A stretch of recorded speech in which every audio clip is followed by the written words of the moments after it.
Bienvenue dans le royaume intérieur. Je suis votre hôte, Julie Deka. Aujourd'hui, nous allons voir le 5e chapitre du livre L'imagination éveillée par Neville Goddard, intitulé La monnaie du ciel.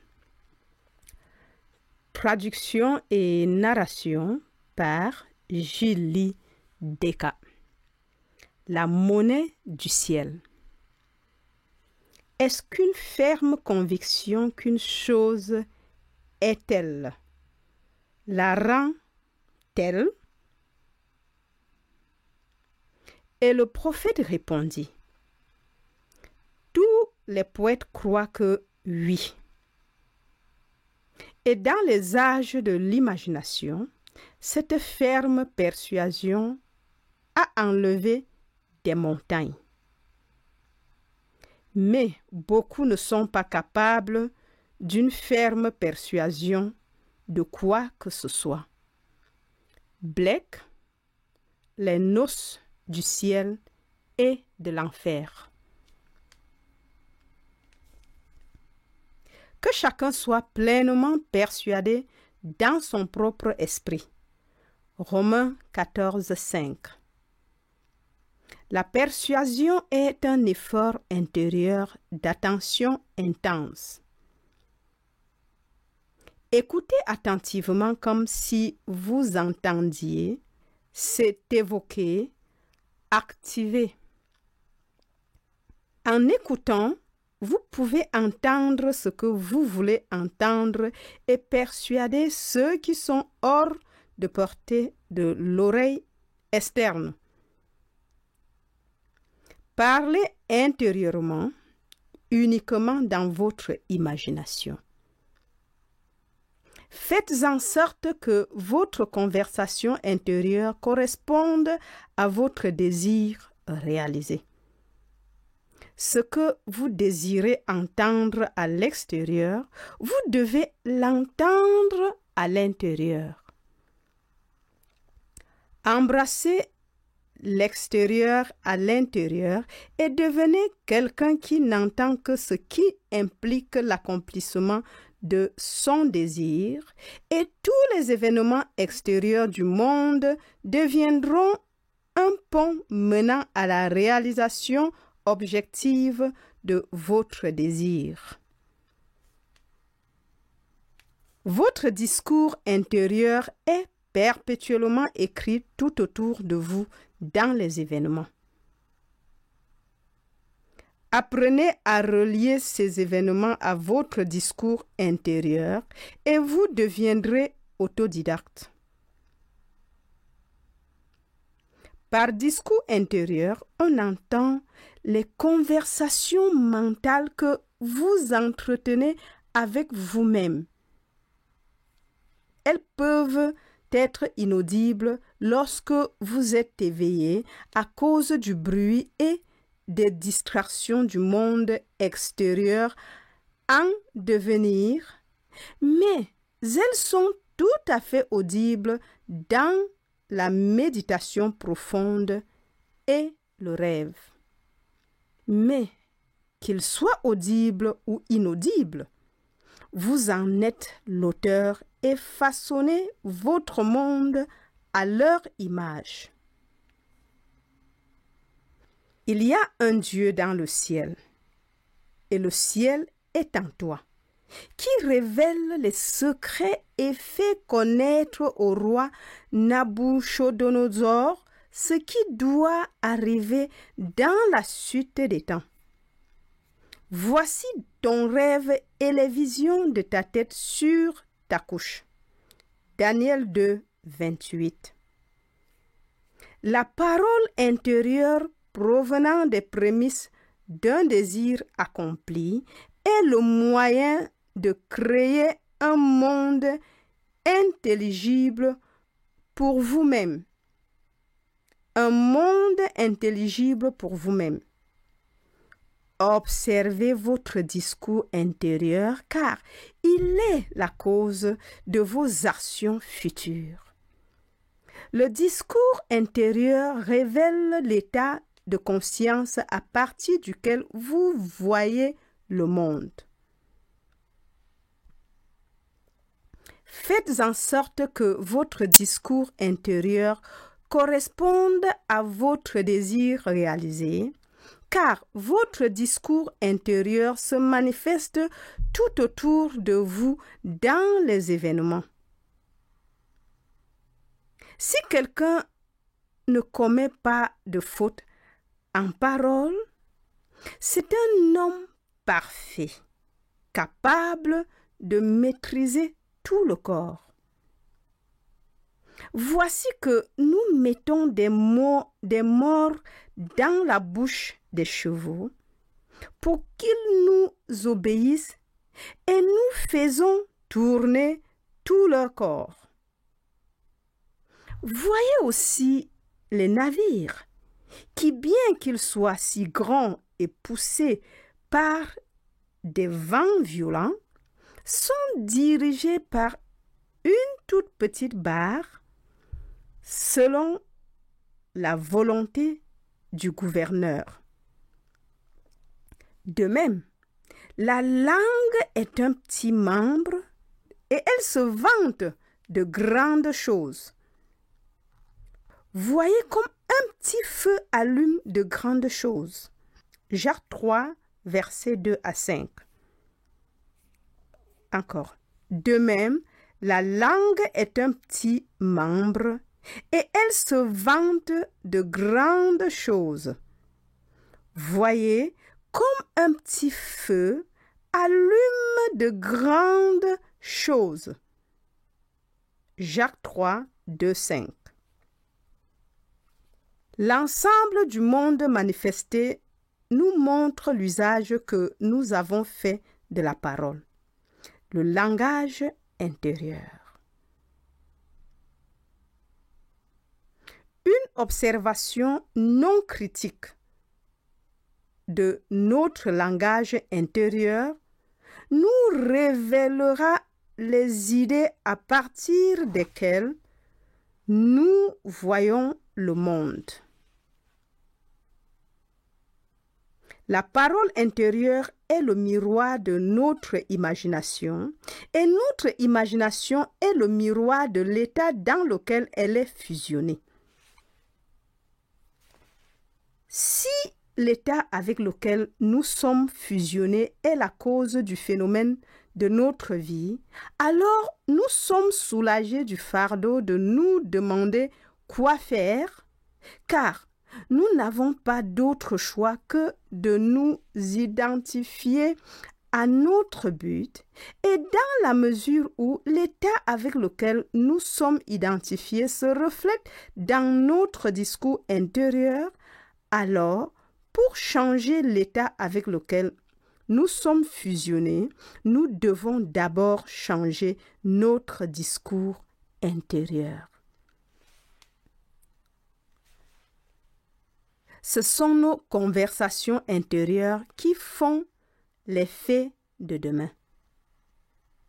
Dépouillez-vous de vos anciennes habitudes, du vieil homme qui est corrompu, et soyez renouvelés dans l'esprit de votre intelligence. Revêtez l'homme nouveau, créé dans la justice. Éphésiens 4, 22-24. Notre esprit, comme notre estomac, est aiguisé par le changement de nourriture. Quintilian.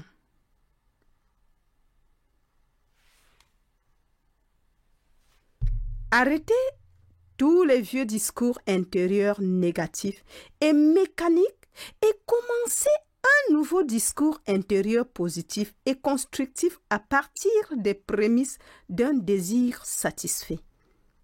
Le discours intérieur est le début, la semence de l'action future. Pour déterminer l'action, vous devez consciemment initier et contrôler votre discours intérieur.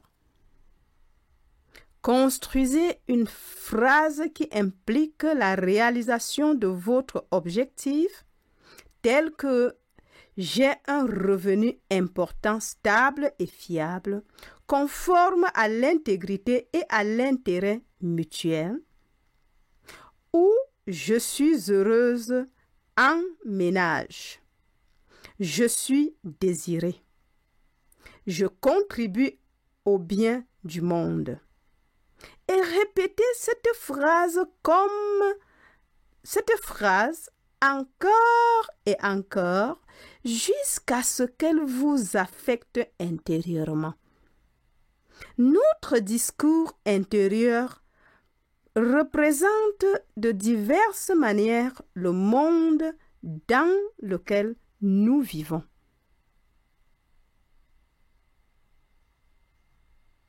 Au commencement était le Verbe. Jean 1, 1. Vous récoltez ce que vous avez semé. Voyez ces champs. Le sésame était du sésame. Le maïs était du maïs. Le silence et les ténèbres savaient, ainsi que le destin d'un homme. La lumière d'Asie. Edwin Arnold. Les fins sont fidèles aux origines. Ceux qui cherchent l'amour ne font que manifester leur propre désamour. Et les sans-amour ne trouvent jamais l'amour. Seuls les amoureux trouvent l'amour et ils n'ont jamais à le chercher. Dit D.H. Lawrence. L'homme attire ce qu'il est. L'art de la vie consiste à entretenir le sentiment d'un souhait réalisé et à laisser les choses venir à soi sans les poursuivre ni penser qu'elles s'enfuient. Observez votre discours intérieur et rappelez-vous votre objectif. Correspondent-ils? Votre discours intérieur correspond-il à ce que vous diriez de manière audible si vous aviez atteint votre objectif? Votre discours intérieur correspond-il à ce que vous diriez de manière audible si vous aviez atteint votre objectif? Les paroles et les actions intérieures de l'individu attirent les conditions de sa vie. Wow. Par l'auto-observation non critique de votre discours intérieur, vous trouvez où vous êtes dans le monde intérieur et où vous êtes dans le monde extérieur et ce que vous êtes dans le monde extérieur. Encore, je reprends. Par l'auto-observation non critique de votre discours intérieur, vous trouvez où vous êtes dans le monde intérieur. Et où vous êtes dans le monde intérieur est ce que vous êtes dans le monde extérieur. Wow.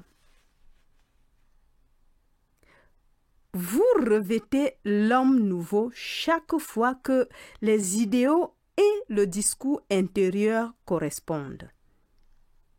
Ce n'est que de cette manière que l'homme nouveau peut naître.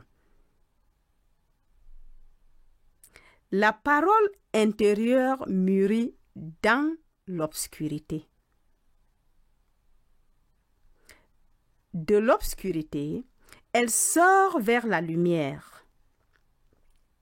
La parole intérieure juste est la parole qui serait la vôtre si vous réalisiez votre idéal. En d'autres termes, c'est le discours du désir accompli. Je suis cela. Exode 3, 14. Il existe 2 dons que Dieu a accordés à l'homme seul et à aucune autre créature mortelle. Ces 2 dons sont l'esprit et la parole. Et le don de l'esprit et de la parole est équivalent à celui de l'immortalité. Si un homme utilise correctement ces 2 dons, il ne différera en rien des immortels. Et lorsqu'il quittera le corps, l'esprit et la parole seront ses guides, et grâce à eux, il sera amené dans la troupe des dieux et des âmes qui ont atteint la félicité.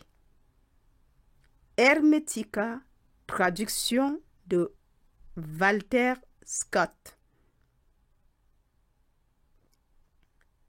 Les circonstances et les conditions de la vie sont des paroles intérieures qui jaillissent des sons solidifiés. La parole intérieure appelle les événements à l'existence.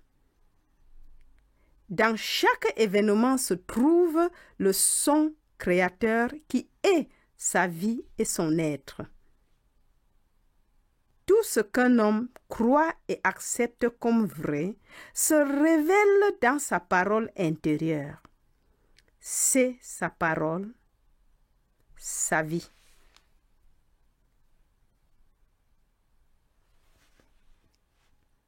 Essayez de remarquer ce que vous dites en vous-même en ce moment, à quelle pensée et à quel sentiment vous consentez. Ils seront parfaitement tissés dans la tapisserie de votre vie. Pour changer ta vie, tu dois changer ton discours intérieur, car la vie, dit Hermès, est l'union du Verbe et de l'Esprit.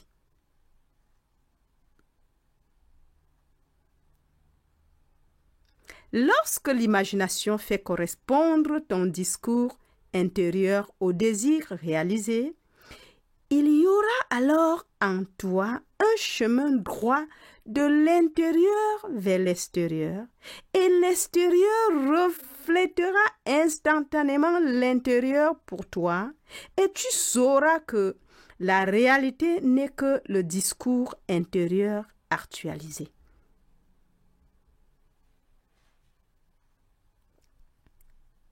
Recevez avec douceur la parole innée qui est capable de sauver vos âmes. Jacques 1, 21. Chaque étape du progrès de l'homme est réalisée par l'exercice conscient de son imagination qui fait correspondre son discours intérieur à son désir réalisé. Comme l'homme ne les fait pas correspondre parfaitement, les résultats sont incertains, alors qu'ils pourraient être parfaitement certains. L'hypothèse persistante du désir réalisé est le moyen de réaliser l'intention.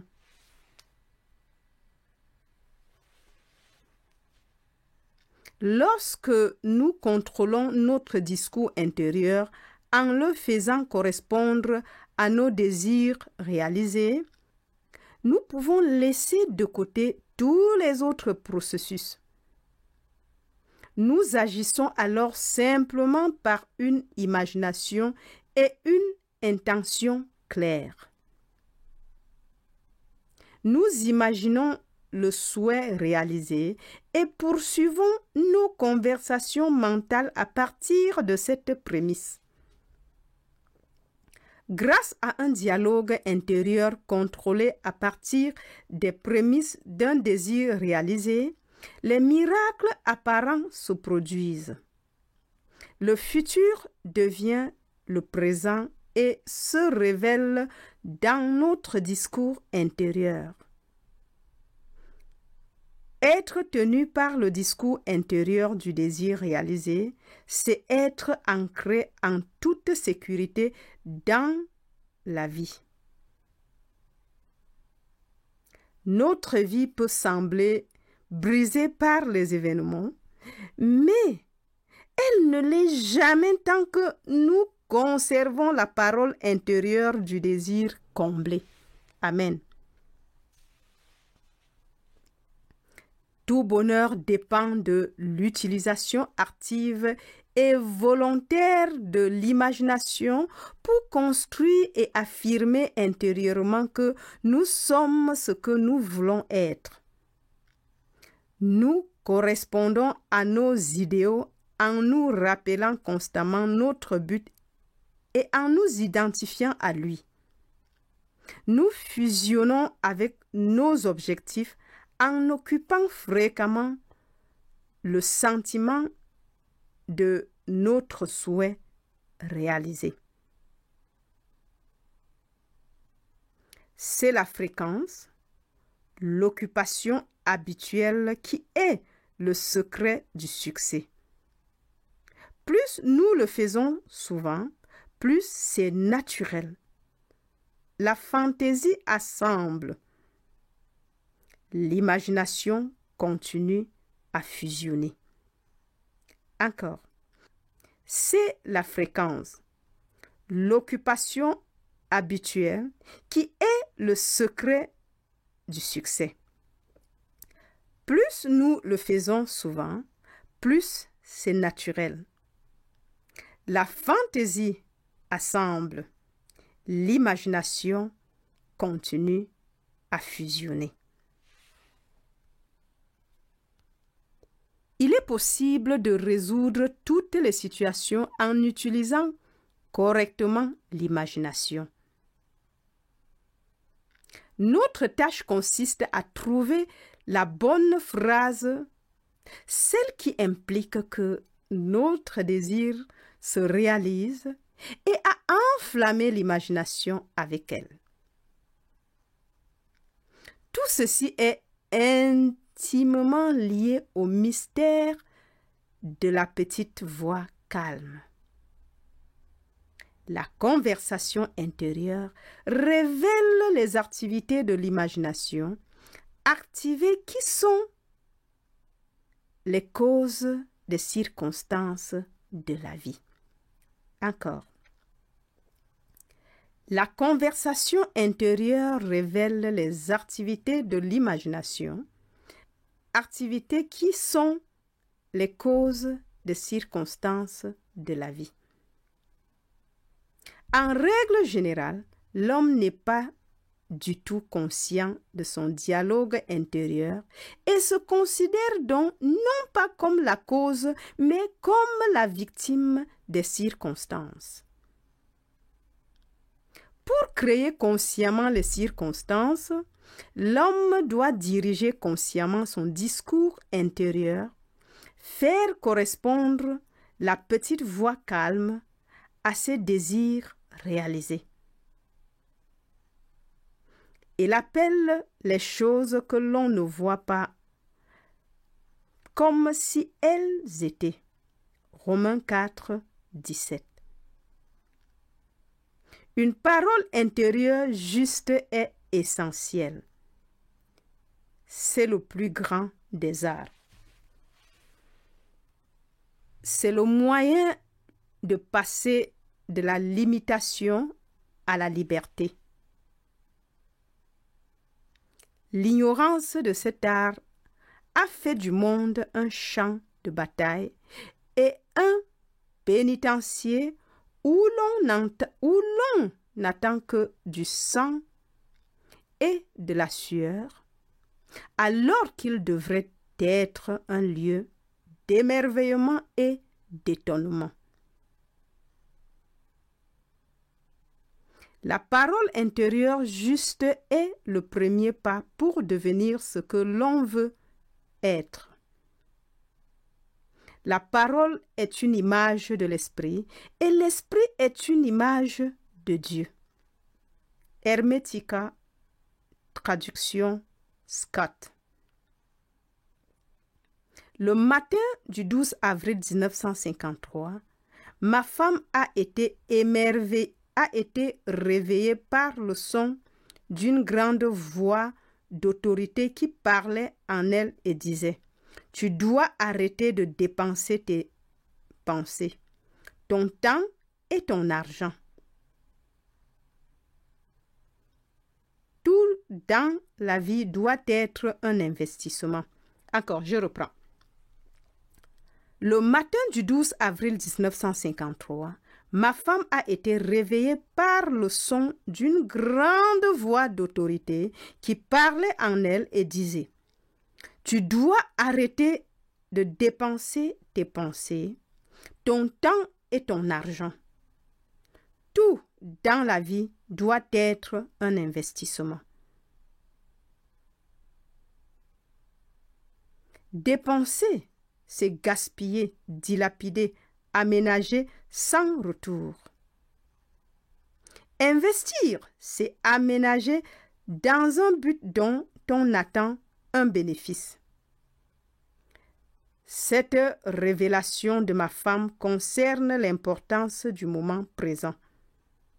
Il s'agit de la transformation du moment. Ce que nous désirons ne réside pas dans l'avenir, mais en nous-mêmes à ce moment précis. À tout moment de notre vie, nous sommes confrontés à un choix infini. Ce que nous sommes et ce que nous voulons être. Et ce que nous voulons être existe déjà, mais pour le réaliser, nous devons y adapter notre discours intérieur et nos actions. Wow!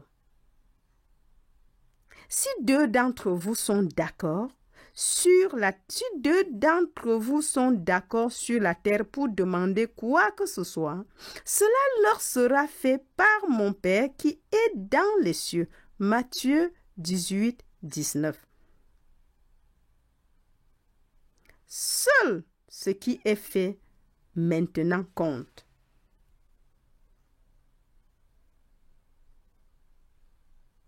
Le moment présent ne s'efface pas dans le passé. Il avance dans l'avenir pour nous confronter, dépenser ou investir. La pensée est la monnaie du ciel. L'argent est son symbole terrestre. Wow! Chaque moment doit être investi et notre conversation intérieure révèle si nous dépensons ou investissons. Intéressez-vous davantage à ce que vous dites maintenant intérieurement qu'à ce que vous avez dit, en choisissant judicieusement ce que vous pensez et ce que vous ressentez maintenant. Chaque fois que nous nous sentons incompris, mal utilisés, négligés, méfiants, effrayés, nous dépensons nos pensées et perdons notre temps. Chaque fois que nous assumons le sentiment d'être ce que nous voulons être, nous investissons. Nous ne pouvons pas abandonner le moment présent à un discours intérieur négatif et espérer garder le contrôle de la vie. Wow. Devant nous s'en vont les résultats de tout ce qui semble être derrière. Ce n'est pas le dernier moment qui est passé, mais le prochain. Ma parole ne revient pas à moi sans effet, mais elle accomplit ce que je veux et elle réussit dans ce que j'ai envoyé. Isaïe 55, 11. Les circonstances de la vie sont les paroles étouffées de la conversation intérieure qui les a créées, la parole rendue visible. Le verbe dit Hermès est fils et l'esprit est père du verbe. Ils ne sont pas séparés l'un de l'autre car la vie est l'union du verbe et de l'esprit. Waouh! Il nous a fait sortir de lui-même par la parole de vérité. Jacques 1, 18. Soyons des imitateurs de Dieu comme les enfants chéris. Éphésiens 5, 1. Et utilisons notre discours intérieur avec sagesse pour façonner un monde extérieur en harmonie avec notre idéal. Le Seigneur a parlé par moi et sa parole était dans ma langue. 2 Samuel 23, 2. La bouche de Dieu est l'esprit de l'homme. Ne donnez à Dieu que le meilleur. Tout ce qui est de bonne réputation, pense à ces choses. Philippiens 4, 8. Le moment présent est toujours précisément le bon pour un investissement, pour prononcer intérieurement la bonne parole. La parole est tout près de toi, dans ta bouche et dans ton cœur, afin que tu la mettes en pratique. Voici, j'ai mis aujourd'hui devant toi la vie et le bien, la mort et le mal, la bénédiction et la malédiction. Choisis la vie. Deutéronome 30, versets 14, 15 et 19. Tu choisis la vie, le bien et les bénédictions en étant ce que tu choisis. Ce qui est semblable est connu uniquement par ce qui est semblable.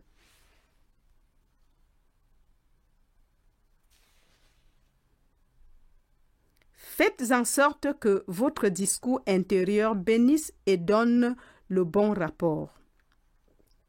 L'ignorance de l'homme concernant l'avenir est le résultat de l'ignorance de son discours intérieur. Son discours intérieur est le miroir de son imagination et son imagination est un gouvernement dans lequel l'opposition ne prend jamais le pouvoir. Waouh! Encore. L'ignorance de l'homme concernant l'avenir est le résultat de l'ignorance de son discours intérieur. Son discours intérieur est le miroir de son imagination et son imagination est un gouvernement dans lequel l'opposition ne prend jamais le pouvoir. Waouh! Si l'auditeur demande, et si le discours intérieur reste subjectif et est incapable de trouver un objet pour son amour, la réponse est, il ne restera pas subjectif pour la simple raison que le discours intérieur s'objective toujours. Ce qui frustre s'envenime et devient la maladie qui afflige l'humanité. C'est l'ignorance de l'homme de l'art de faire correspondre les mots intérieurs aux désirs réalisés. La parole intérieure reflète l'imagination et l'imagination est le Christ. Modifiez votre discours intérieur et votre monde perceptif change. Lorsque la parole intérieure et le désir sont en conflit, la parole intérieure gagne invariablement. Puisque la parole intérieure s'objective, il est facile de voir que si elle correspond au désir, le désir sera objectivement réalisé. S'il n'en était pas ainsi, je dirais avec Blake, il vaut mieux tuer un enfant dans son berceau que de s'occuper de désirs non réalisés. Mais je sais par expérience La langue met le feu au cours de la rupture. Jacques 3, 6.